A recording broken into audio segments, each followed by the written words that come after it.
اگه طرفدار کیک‌های کافی شاپی هستین حتما این رسیپی رو امتحان کنید.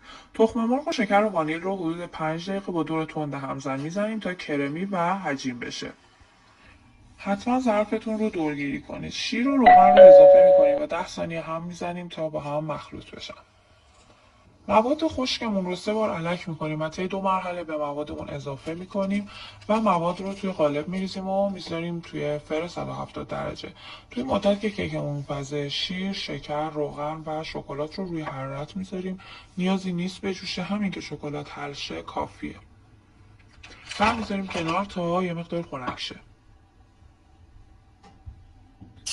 کیک رو کمی که خنک شد از قالب در میاریم.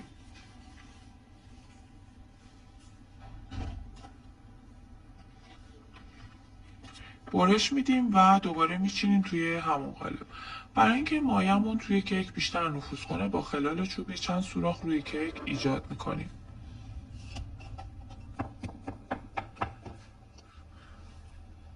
مایه ولرمون روی کیک میریزیم و چند ساعت میذاریم توی یخچال که استراحت کنه. بعد از گذشت 5 تا 6 ساعت شما یک کیک فوق‌العاده دارین. نوش جان.